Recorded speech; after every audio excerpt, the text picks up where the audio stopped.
கிறிஸ்துவுக்குள் மிகவும் பிரியமான கர்த்தருடைய பிள்ளைகளாகிய உங்கள் யாவருக்கும் ஆண்டவராகிய இயேசுவின் நாமத்தினாலே அன்பின் வாழ்த்துக்களையும் ஸ்தோத்திரங்களையும் தெரிவித்துக் கொள்கிறோம். கர்த்தர் நிச்சயமாகவே உங்கள் வாழ்க்கையிலே அடைக்கலமாய் உங்களுடைய வாழ்க்கையிலே பெரிய காரியங்களை செய்திருப்பார் என்று சொல்லி நிச்சயமாய் நம்புகிறோம். இந்த மாதத்திலே கர்த்தர் அப்படிதான் நமக்கு வாக்கு கொடுத்தார். அவரே தம்முடைய ஜனத்திற்கு அடைக்கலமாய் இருக்கிறவர் என்று சொல்லி நம்மோடு கூட பேசினார். அவர் நெருக்கப்படுகிறவர்களுக்கு அடைக்கலமாயிருக்கிறார் என்று சொல்லி நாம் தியானித்தோம். சிறுமைப்பட்டவர்களுக்கு கர்த்தர் அடைக்கலமாயிருக்கிறார் என்று சொல்லி நாம் பார்த்தோம்.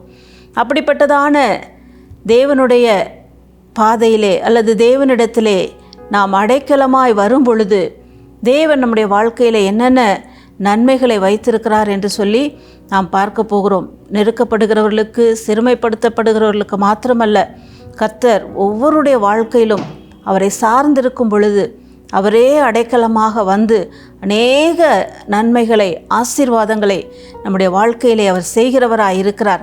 யார் ஒருவர் கர்த்தரிடத்திலே அடைக்கலம் புகுந்து கொள்ளுகிறார்களோ அவருடைய வாழ்க்கையிலே பெரிய மாற்றங்களை, பெரிய காரியங்களை அவர்கள் நிச்சயமாய் பெற்றுக்கொள்ளுகிறார்கள் என்பதை அநேக சாட்சிகளின் மூலமாக நாம் பார்க்கிறோம். வேதத்தின் மூலமாக நாம் பார்த்திருக்கிறோம். இன்றைக்கும் இந்த வார்த்தைகளை கேட்டுக்கொண்டிருக்கிற உங்கள் வாழ்க்கையிலே கர்த்தர் அப்படிப்பட்டதான நன்மைகளையும் ஆசீர்வாதங்களையும் நிச்சயமாய் செய்வார். இன்றைக்கு மாத்திரமல்ல, இந்த மாதத்தில் மாத்திரமல்ல, உங்களுடைய வாழ்க்கை முழுவதிலும் கர்த்தர் உங்களுக்கு அடைக்கலமாய் இருந்து நன்மையானவைகளை உங்களுடைய வாழ்க்கையிலே அவர் செய்ய போகிறார். வேதத்திலே இன்றைக்கு நாம் தியானிக்க போகிறோம். அவரிடத்திலே அடைக்கலமாய் வரும் பொழுது கர்த்தர் என்னென்ன நன்மைகளை செய்கிறார் என்று சொல்லி நாம் பார்க்கும் பொழுது, உபாகமம் 33 அதிகாரம் 27 வசனத்திலே, அநாதி தேவனே உனக்கு அடைக்கலம், அவர் உனக்கு முன்னின்று சத்துருக்களை அவர் துரத்தி போடுகிறவர் என்று சொல்லி நாம் பார்க்கிறோம்.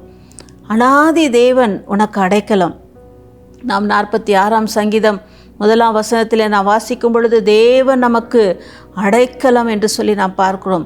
ஆம் பிரியமானவர்களே, தேவன் நமக்கு அடைக்கலமாய் இருக்கிறார். அநாதி தேவனே உனக்கு அடைக்கலமாய் இருக்கிறார். அப்படி அடைக்கலமாய் இருக்கிற தேவன் உங்கள் வாழ்க்கையில் என்ன செய்கிறார்? உங்களுக்கு விரோதமாய் வருகிற சத்துருக்களை அவர் துரத்தி போடுகிறார். இன்றைக்கு அநேகருடைய வாழ்க்கையிலே அநேக சத்துருக்கள் எழும்புகிறதை பார்க்கிறோம். சொந்த குடும்பத்தார், சொந்த பிள்ளைகள் அல்லது சொந்த பெற்றோர் சத்துருக்களாக மாறுகிறதை பார்க்கிறோம். அப்படி சத்துருக்களாய் எழும்புகிறவர்களை, சத்துருக்களாய் உங்களுக்கு விரோதமாய் கடந்து வருகிறவர்களை கர்த்தர் துரத்தி போடுகிறவராய் இருக்கிறார். நீங்கள் கர்த்தரிடத்திலே அடைக்கலமாய் இருக்கும் பொழுது கர்த்தர் அப்படிப்பட்டதான காரியங்களை உங்கள் வாழ்க்கையிலே செய்கிறவராய் இருக்கிறார். அது மாத்திரமல்ல, 5 சங்கீதம் 11 வசனத்திலே நாம் பார்க்கிறோம், உம்மில் அடைக்கலம் புகுவோர் யாவரும் சந்தோஷித்து எந்நாளும் கெம்பீரிப்பார்களாக, நீர் அவர்களை காப்பாற்றுவீர் என்று சொல்லி நாம் வாசிக்கிறோம். ஆம் பிரியமானவர்களே, ஆண்டவரிடத்திலே நீங்கள் அடைக்கலம் புகும் பொழுது அவர் என்ன செய்கிறார்?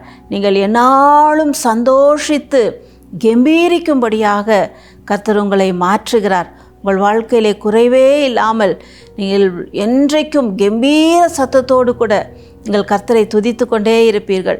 அப்படிப்பட்டதான ஆசீர்வாதத்தை கர்த்தர் உங்கள் வாழ்க்கையிலே கொடுக்கிறார். அது மாத்திரமல்ல, சங்கீதம் 17 சங்கீதம் 7 வசனத்திலே நாம் பார்க்கும் பொழுது, உம்மில் அடைக்கலம் புகுவோரை அவர்களுக்கு விரோதமாய் எழும்புகிறவர்களை நின்று தப்புவித்து ரட்சிக்கிறவர் என்று சொல்லி பார்க்கிறோம். ஆண்டவரிடத்திலே அடைக்கலமாய் வந்துவிட்டால் ஆண்டவரே உங்களுக்கு முன்னின்று அவர் எல்லாவற்றையும் செய்கிற தேவனாய் இருக்கிறார்.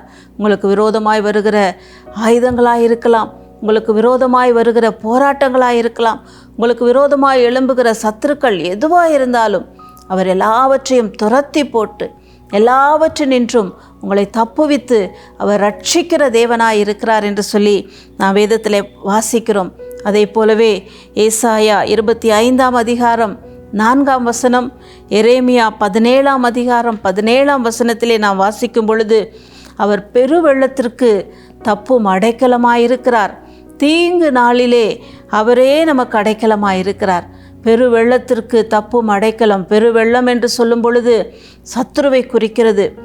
சத்துரு வெள்ளம் போல சத்துரு வரும்பொழுது ஆவியானவர் நமக்காய் கொடியேற்றுகிறவர் என்று சொல்லி நாம் வாசிக்கிறோம்.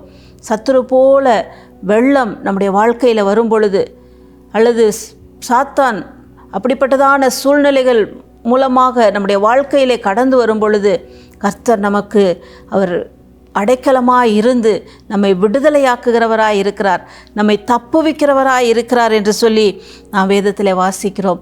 அது மாத்திரமல்ல, ரூத்தின் புஸ்தகம் 2ஆம் அதிகாரம் 12ஆம் வசனத்திலே, இஸ்ரவேலின் தேவனாகிய கர்த்தருடைய செட்டைகளின் கீழே அடைக்கலமாய் வந்த உனக்கு அவராலே நிறைவான பலன் உண்டாவதாக, கிடைப்பதாக என்று சொல்லி நாம் வாசிக்கிறோம். பிரியமானவர்களே, ரூத்தினுடைய வாழ்க்கையிலே வெறுமையாய் வந்த அவருடைய வாழ்க்கை நிறைவுள்ளதாய் மாறினது. ஆண்டவர் மாற்றினார். அதை நகோமி சொல்லுகிறார், நான் நிறைவுள்ளவளாய் போனேன், இப்பொழுது நான் குறைவுள்ளவளாய் நான் கடந்து வந்திருக்கிறேன் என்று சொல்லி அப்படிப்பட்டதான சூழ்நிலையை கர்த்தர் மாற்றினார். ஏனென்றால் அவர்கள் இஸ்ரவேலின் தேவனாகிய செட்டைகளின் கீழே அடைக்கலமாய் வந்தபடியினாலே அவருடைய குறைவுகள் மாறினது, அவருடைய தரித்திரம் மாறினது, அவருடைய வெறுமை மாறினது. இன்றைக்கும் நீங்கள் யாரெல்லாம் கர்த்தரிடத்திலே அடைக்கலமாய் வருகிறீர்களோ, அவருடைய செட்டைகளின் கீழே நீங்கள் அடைக்கலமாய் வருகிறீரோ, உங்களுடைய வாழ்க்கையிலும் இந்த நிறைவான பலனை நீங்கள் நிச்சயமாய் பெற்றுக்கொள்வீர்கள். ரூத்தினுடைய வாழ்க்கையிலே செய்த ஆண்டவர் உங்கள் வாழ்க்கையிலும் செய்வார். ஆண்டவருடைய சமூகத்திலே, ஆண்டவரிடத்திலே நீங்கள் அடைக்கலமாய் நீங்கள் வரும்பொழுது உங்கள் வாழ்க்கையிலே நிச்சயமாய் இப்படிப்பட்டதான ஆசீர்வாதங்களை அவர் செய்ய வல்லமையுள்ளவராயிருக்கிறார். கண்களை மூடி ஜெபிப்போமா? எங்களை அதிகமாய் நேசிக்கிற எங்கள் அன்பின் பரலோக பிதாவே, இன்றைக்கும் ஆண்டவரே நாங்கள் கேட்ட வார்த்தைகளின்படி நீர் ஆண்டவரே எங்கள் வாழ்க்கையிலே அடைக்கலமாய் வரும் பொழுது, நாங்கள் உம்மில் அடைக்கலம் புகும் பொழுது நீர் எங்கள் வாழ்க்கையிலே சத்துருக்களை துரத்தி போடுகிறவராய் இருக்கிறீர். ஆண்டவரே, எங்களுடைய வாழ்க்கையிலே என்றைக்கும் நாங்கள் மகிழ்ந்து சந்தோஷிக்கும்படியாக கர்த்தர் நீர் உதவி செய்கிறீர். ஆண்டவரே, எங்களுடைய தீங்கு நாளிலே எங்களுக்கு நீர் அடைக்கலமாய் கடந்து வருகிறவராய் இருக்கிறீர் என்று சொல்லி நாங்கள் பார்த்தோம். இன்றைக்கும் இந்த வார்த்தைகளை கேட்டுக்கொண்டிருக்கிற ஒவ்வொருடைய வாழ்க்கையிலும் நீர் அப்படி செய்வீராக. ரூத்தினுடைய வாழ்க்கையிலே ஆண்டவரே அடைக்கலமாய் வந்த அந்த ரூத்தினுடைய வாழ்க்கையிலே நிறைவான பலனை பெற்றுக்கொண்டதைப் போல இதை பார்த்து கொண்டிருக்கிற, இந்த வார்த்தைகளை கேட்டுக்கொண்டிருக்கிற ஒவ்வொருடைய வாழ்க்கையிலும் அந்த நிறைவான பலனை கர்த்தர் நீர் கொடுத்து அவர்களை நீர் ஆசீர்வதிக்கும்படியாய் நாங்கள் செபிக்கிறோம். அன்பு கரங்களிலே ஒப்பு கொடுக்கிறோம். இயேசுவின் மூலம் பிதாவே, ஆமேன். உங்கள் வாழ்க்கையிலும் நிறைவான பலனை கர்த்தர் கொடுத்து உங்களை ஆசீர்வதிப்பாராக. ஆமேன்.